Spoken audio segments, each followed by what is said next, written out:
Hola, this is Enrique Morones of Gente Unida with another podcast, Gente Unida Magnificent Mujer, on this very special tribute to Chicano Park. As we know, we're celebrating Chicano Park all year because it's the 50th anniversary, and we want to recognize the tremendous work of the Chicano Park Steering Committee.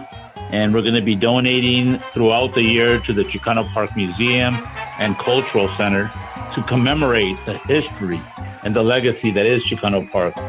And one of the persons that we've been wanting to talk to, because she is a very, very important part of our history and she does tremendous work, is Berenice Badillo.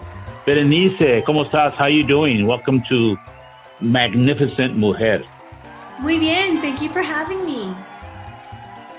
No, it's our pleasure. And Berenice, you have so many things that you can talk about. So I wanted to let people know that we're definitely going to have you back because this short segment doesn't do justice to all of the things that you've done. But in a couple of sentences, when I say Berenice Badillo, who is Berenice Badillo? What would you tell people? Wow. Berenice Badillo is an artist, a board-certified art therapist, a person who wants social justice, a lover, a dreamer, all those things. Wow. That's the first time somebody said a lover. I love it. Now, one of the things that I'm not, I don't know if you know, but I'm one of five in my family. And my oldest brother is a therapist. He's a family therapist. And my little brother is a psychiatrist. So I have a psychologist, a psychiatrist, and I guess I'm the one that they study. So one of the things that I wanted to know when I was looking at some of your history is, what is an art therapist? I've never heard that expression before. How do you explain that? Well, you know what? The other thing that I am too is a doctor. I'm a freshly minted doctor, and I should give myself props because I definitely me quemé las pestañas on that one.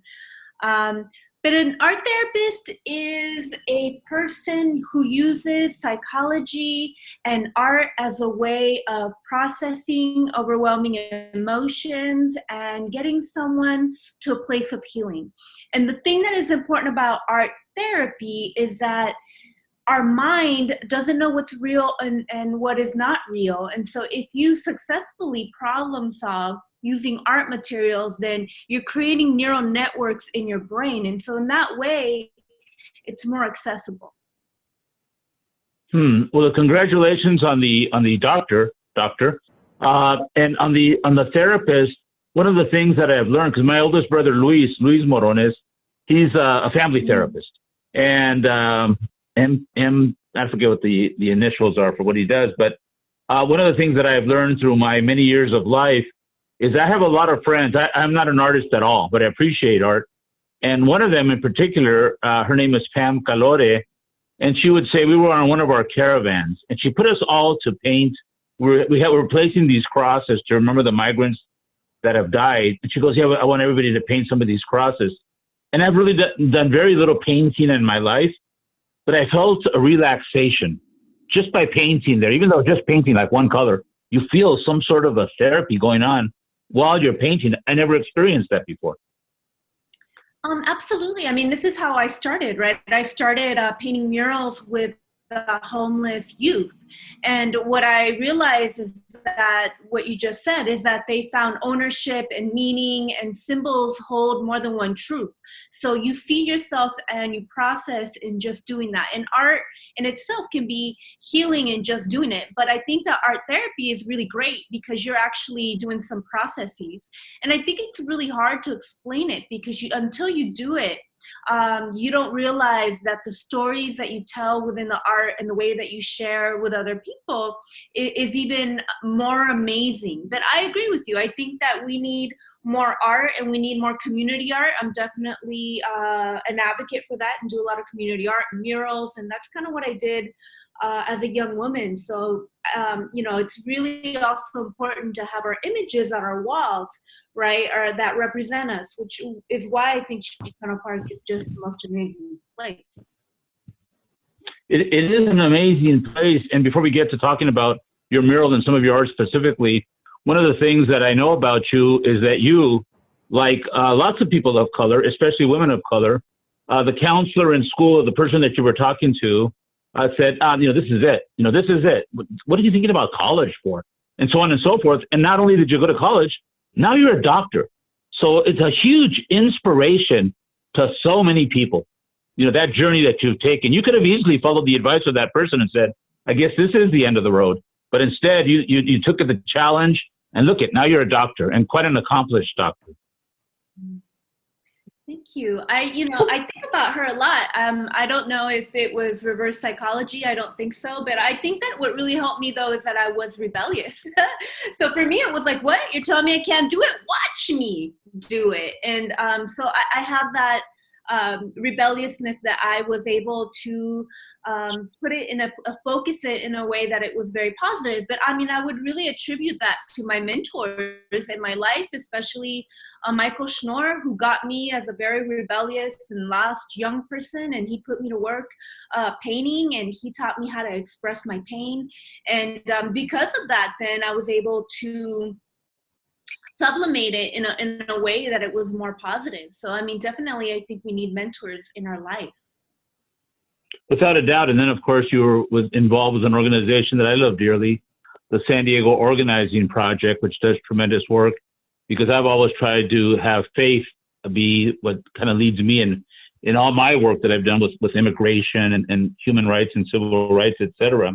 And but like I said, I am not a painter, but I really appreciate painting and the murals at Chicano Park. And why don't you tell us a little bit about your mural at Chicano Park and some of the paintings that you've done? Well, I mean, first of all, I'm very honored to have a mural in Chicano Park. I painted in 1997, and it was really important for me to have a mural that depicted women in this life-giving, positive light. And Chicano Park, again, is very important to me because, it is the largest collection of Chicano murals in the world. But it was a place as a first-generation immigrant where I was able to see myself, to see my stories, to connect.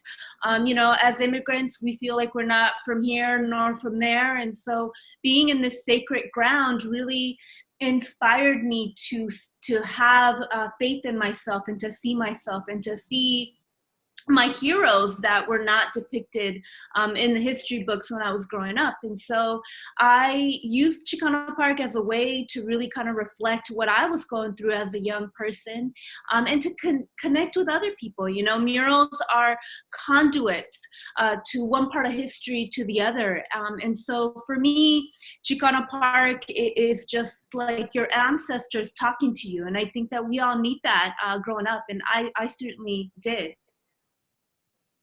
We all need that, and that's why it's so important. We are going to have the Chicano Park Museum and Cultural Center, so we can tell these stories of people that have gone on, people that are still with us. Future generations can see what is taking place, the influences of a Michael Schnorr and other people. But is there a particular artist when you first started painting that you said, oh, I really like the style of this particular individual? But how old were you when you first started painting? Do you remember the very first things you started drawing? Well, I was drawing since I was a little kid. I mean, this is the thing that really helped me to kind of deal with my life, right? And all the ups and downs and the trauma that we might face, as people. So I've been drawing ever since I could pick up a pencil. And actually, I learned how to draw because my friend, I think I was a little kid, would send letters to their uncle in prison. And so I would get the letters because I started being a pen pal, and I just really loved that kind of jail kind of artwork. And so this is how I learned kind of how to draw. But my first painting, I was 17 years old and I didn't know how to paint. My friend was having a baby, and I ended up painting Sesame Street on her wall, but Chicano style, right? With, the Dickies and, lowriders. And I used house paint and cigarette butts, and I absolutely didn't know how to paint. And actually, my mural in Chicano Park was the second painting I ever painted in my life. And we used house paint because I didn't have money for anything else. And I kind of just learned how to paint on the fly porque tenía muchas ganas, right? And so I had the opportunity. So I was going to do it any way I could. And I think that's kind of and you use it as therapy. How about some of the paintings that you have? Some of your other works. I think they're showing some, or there's some that maybe you could talk a little bit about. Every painting that I made officially mine. You know, you were talking about influences. I love Frida Kahlo before she was cool, and Judah, you know, who used murals as a way and to honor her mother. So I was really drawn to young women who had really bright colors and had a lot to say in regards to their pain. You know, I remember my moms both telling me, why don't you paint something pretty, you know? And I would tell them, look, I have all this ugly inside of me. Wouldn't you rather it be outside than inside? And so I use art as a way to process even now. And if people like it, that's cool. But the reality is that I'm using it to figure myself out, to understand what I'm going through and to get to a different place. So a lot of my artwork is that. Judy Bach is somebody that we hope to have in the future on the podcast, and her great work. And I've never thought about it till this moment when you mentioned Frida Kahlo. I wonder how many images of Frida Kahlo are at Chicano Park. I wonder if anybody's ever counted that. But your work is tremendous. You've done a tremendous, you have such an incredible history. And that's why I want to have you back. But I want to ask you, when somebody says, what does Chicano Park mean to you? What do you say? I would say it means everything to me. I think Chicano Park was this place that I saw when I was 14, when I was ditching school, and I was inspired, and I was looking at myself, at my grandma, at my people, at, you know, the people that I have in Mexico, you know, and so it means everything to me. And so Chicano Park at a time which was very dark for me was a glimmer of hope, because what I told my friend when I was 14 years old is, I'm going to paint in this park. And everyone's like, yeah, it was really kind of hard to get into the park, but it was my determination to do so. And even, you know, the person who brought me in, who's this, you know, rebellious white man, Michael Schnorr. And because I have a mural in the park, I've had the opportunity to meet people like yourself and to talk to people and to also inspire them through my story and through the creation of a counter story. So I really think that Chicano Park is just an inspiration, and it's such a sacred place for me. An inspiration and a glimmer of hope. One question that I like to ask people is, to you, what is love? We need love. I mean, love is everything. Love is forgiveness, and love is inspiration, and love is patience, and love is everything. It took me a really long time to understand that, because when I was young, it was all about, you know, more about hate. It was more about, you know, surviving. It was more about, you know, protecting myself. And so love is being vulnerable. And what I do basically is within love, you know, because if you want someone to get better from a trauma, you have to love them in some way. If you want to do some art, you're going to have to bring all those feelings out through your paintbrush. And so I think we need more love these days. We need more empathy and love in these times. And so how do we create that? You know, how do we see it as an incredible force and a power that it really is? Absolutely. And as we know, love is how you overcome hate. Now, if people want to get in touch with you as an art therapist or find out more about you, how can they do that?